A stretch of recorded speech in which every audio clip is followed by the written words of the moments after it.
वीरं महाविष्णुं ज्वलन्तं सर्व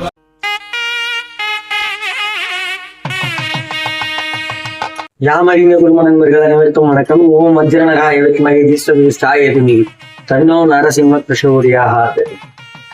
இப்ப நம்ம பார்க்க இருக்க பதிவு வந்து பாத்தீங்கன்னா, இன்னைக்கு சனி மகா பிரதோஷம். அந்த சனி மகா பிரதோஷத்தோட பலன் என்னென்ன அப்படின்னு தான் பார்க்க போறோம். எல்லா பிரதோஷத்துக்குமே வந்து ஒவ்வொரு விதமான பலன் உண்டு. அதுல வந்து சிறப்பான பிரதோஷம் வந்து சோமவார பிரதோஷமும் சனி பிரதோஷமும் வந்து ரொம்ப சிறப்பான ஒரு பலன் இருக்கு. ஒவ்வொரு கிழமையிலையும் வர பிரதோஷத்துக்கு ஒவ்வொரு விதமான பலன் உண்டு. அந்த மாதிரி இந்த சனிக்கிழமையில வர பிரதோஷம் வந்து சனி மகா பிரதோஷம் அப்படின்வாங்க. இந்த சனி மகா பிரதோஷத்துல எப்படி வழிபடணும் அப்படின்னு பாத்தீங்கன்னா, ஈவினிங் 4:30 to 6 அந்த பிரதோஷ கால நேரத்துல எங்க இருந்தாலும் சரி, நம்ம சிவஸ்தலத்துக்கு போயிட்டு சிவனோட அபிஷேகத்தை கண்டு சிவனோட அபிஷேகத்தை கண்டு அங்க உட்காந்து நமச்சிவாய அப்படின்னு சொல்லிட்டு அந்த பஞ்சாட்சர மந்திரத்தை வந்து ஜபிச்சுட்டே வந்தோம்னா நம்மளுக்கு நிறைய பலன்கள் வந்து தரக்கூடியது. அது மட்டும் இன்றி இந்த சினிமகா பிரதோஷத்துல என்னென்ன விதமான பலன் நம்மளுக்கு இருக்கு முதல்ல வந்து பார்ப்போம். கர்மவினை நீங்குதல். இந்த சினிமகா பிரதோஷத்துல வந்து நம்ம வந்து விரதம் இருந்து சிவபெருமான வழிபடுறதுனால நம்மளுக்கு என்ன மாதிரியான கர்மவினை? சர்வ பாவ விமோச்சனம் என்று அழைக்கப்படும் இந்த நாளில் ஈசனை வழிபட்டால் நமது முன்ஜென்ம பாவங்கள் மற்றும் கர்ம வினைகள் நீங்கும். இன்னைக்கு வந்து சினிமா பிரதோஷத்தன்னைக்கு சிவனை வழிபடுறது பார்த்தீங்கன்னா, நம்மள போன ஜென்மத்துல பண்ண பாவத்தையும் இப்ப இருக்கிற அந்த கர்ம வினையும் நீங்கிறதுக்கான ஒரு வழிவகுக்கக்கூடியதுதான் இந்த சினிமகா பிரதோஷம். அது மட்டும் இல்லாம சனி பயிற்சி இப்ப நடந்தது. இந்த சனி பயிற்சியில கண்டக சனி, அத்ராச சனி, அஷ்டம சனி, 7 சனி, இந்த 4 விதமான சனி எந்தெந்த ராசிக்கு நடக்குதோ அந்த ராசிக்காரர்கள் இந்த சினிமகா பிரதோஷத்துல சிவனுக்கு வந்து விரதம் இருந்து ஈசனை வந்து வழிபடுறது வந்து ரொம்ப சூப்பரான ஒரு இது. ஏன்னா இதுல வந்து வழிபடும் போது அவங்களுக்கு ஏற்பட்டிருக்க மன குழப்பங்கள், மன அழுத்தங்கள், அதுக்கு அதே போல வந்து தடைகள் எல்லாமே வந்து நீங்கக்கூடிய ஒரு விஷயம் வந்து இந்த சினிமகா பிரதோஷத்துக்கு உண்டு. இந்த தினத்துல வந்து சிவபெருமான வழிபடுறது அவ்வளவு விசேஷம்.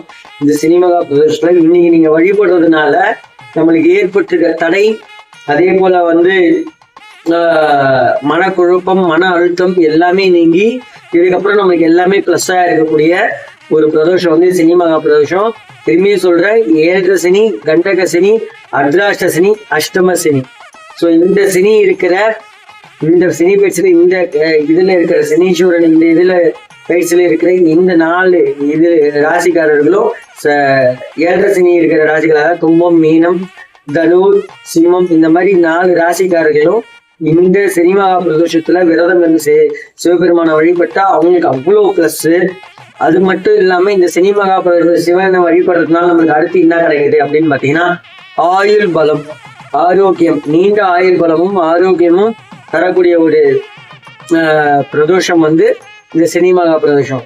அது மட்டும் இல்லாம இந்த பிரதோஷத்துல விரதம் இருக்கிறவங்களுக்கு ஜாப்ல வந்து ப்ரமோஷன்ஸ், அதாவது நான் அடுத்த லெவல் போறதுக்கு ஒரு தடையா இருக்கு, அந்த தடையை நீங்கி நம்மளுக்கு ப்ரமோஷன் கிடைக்கக்கூடிய ஒரு விஷயம் வந்து இந்த சினிமகா பிரதோஷத்துக்கு உண்டு.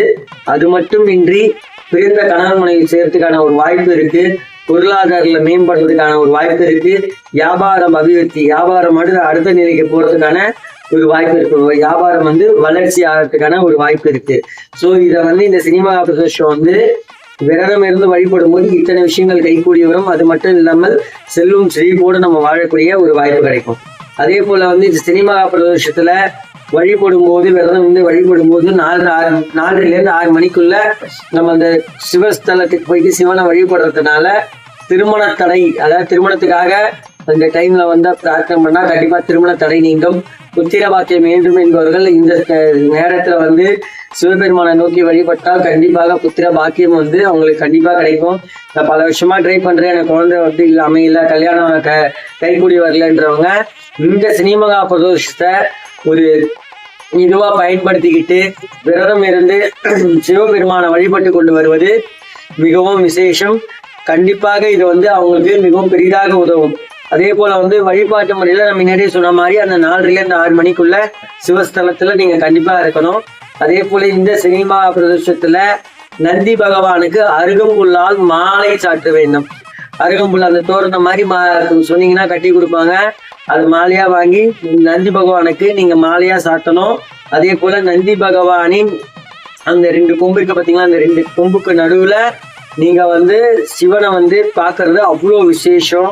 அதே போல வந்து நெய் தீபம், நந்தி பகவானுக்கு அருகம்புல்லால மாலையை சாத்தி நெய் தீபம் ஏற்றி வைத்து வந்தீங்கன்னா அவ்வளோ விசேஷம். நெய் தீபம் ஏற்ற சொன்னாங்கன்னு சொல்லிட்டு நந்தி பகவான் காலுக்கிட்டே நெய் தீபம் ஏற்றி அவரை சூடு வச்சிடாதீங்க.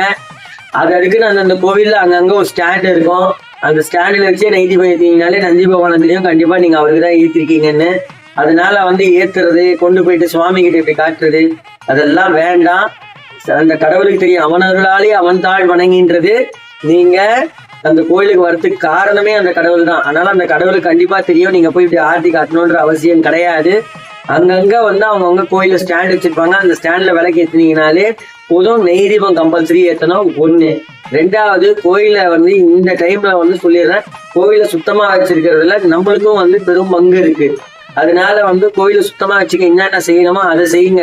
எல்லா இடத்துலயும் விளக்கு ஏத்துறது, எல்லா இடத்துலயும் அப்படியே கற்பூரத்தை வச்சு ஏத்துறது, அது என்ன ஆகுதுன்னா அந்த இடம் அசுத்தமாகுது.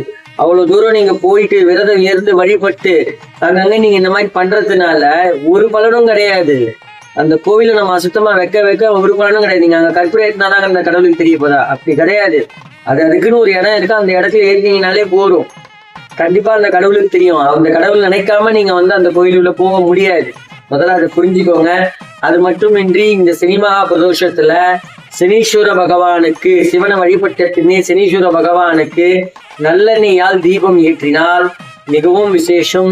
இதுல வந்து பாத்தீங்கன்னா இந்த சனி பயிற்சி நடந்தப்போ ஒவ்வொருத்தருக்கும் ஒவ்வொரு விதமான சனி பயிற்சி நடந்திருக்கு. இந்த சனி பயிற்சி நடந்த அத்தனை ராசிக்காரர்களும், அந்த 12 ராசிக்காரர்களும் நல்லெண்ணெயால நான் இன்னைக்கு வந்து சனி பகவானுக்கு விலகிட்டீங்கன்னா அவ்வளோ விசேஷம்.